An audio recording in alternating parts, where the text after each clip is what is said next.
নমস্কার বন্ধুরা, সকলে কেমন আছো? আশা করি সকলেই ভালো আছো। আজকে একটা পটল দিয়ে একটা রেসিপি করব। দেখো বন্ধুরা, একদম শুকিয়ে গেছিল, ভাবলাম যে পটলগুলো ফেলে দেব, একটা কাজে লাগিয়ে দিই, সেই কারণেই এই রেসিপিটা আমি করব। দেখবে বন্ধুরা, ভালো লাগবে খেতে এইভাবে পটলের রেসিপিটা করলে।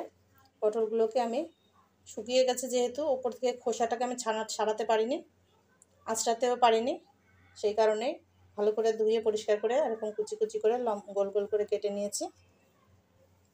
কয়েকটা রসুন আছে, 3টে কাঁচা লঙ্কা আছে, এখানে একটা পেঁয়াজ আছে, লবণ, হলুদ, কালো জিরে, সর্ষের তেল আছে। গরম ভাতের সঙ্গে কিন্তু দারুণ লাগবে এই রান্নাটা। সকলকে স্বাগত জানিয়ে রান্নাটা শুরু করছি। প্রথমে ভেজে তুলে নেব। এবার এই তেলের মধ্যে সামান্য তেল আছে, এই তেলের মধ্যে আমি রসুন আছে, রসুনগুলো আমি দিয়ে দিচ্ছি।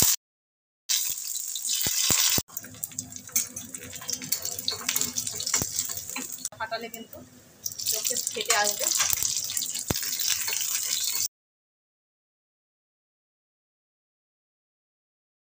লঙ্কাটা ভাজা ভাজা হয়ে গেছে, পেঁয়াজটা দিয়ে দিচ্ছি।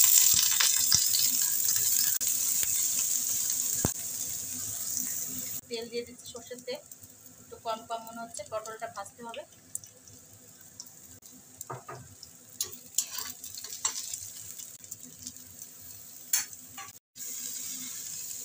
লবণ দিয়ে দিয়েছি, লবণটা দিলে পটলটা হালকা একটু নরম হবে, ভাজতে সুবিধা হবে।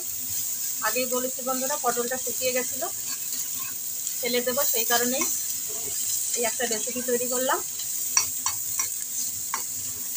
একটু পরে পরে দিচ্ছি, কেন কি হলুদটা দিলে পরে পুড়ে যায়, আগে আগে দিলে, সেই কারণে একটু পরে দিলাম।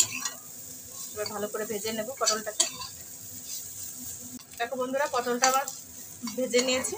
পটল, পেঁয়াজ, রসুন আর লঙ্কা দিয়ে এবার আমি নামিয়ে নেব, করে পেস্ট করে নেব। আমি মিক্সিং জারে পেস্ট করে নেব। এবার আমি মিক্সিং জারে পেস্ট করে নিচ্ছি। এটাকে আর একটুখানি আমার বাকি আছে রান্নাটা। তেলটা গরম আমার তৈরি বন্ধুরা। এটা নাড়াচাড়া করে নেব ভালো করে। পটলের ভর্তা যারা যারা খেয়েছে বন্ধুরা, তারা হয়তো জানো কতটা স্বাদ লাগে, আর যারা খাওনি বন্ধুরা, এইভাবে বানিয়ে খেয়ে দেখবে, এত ভালো লাগবে বন্ধুরা, গরম ভাতের সঙ্গে বিশাল লাগবে। একবার বানালে মাঝে মাঝে বানিয়ে খেতে ইচ্ছে করবে।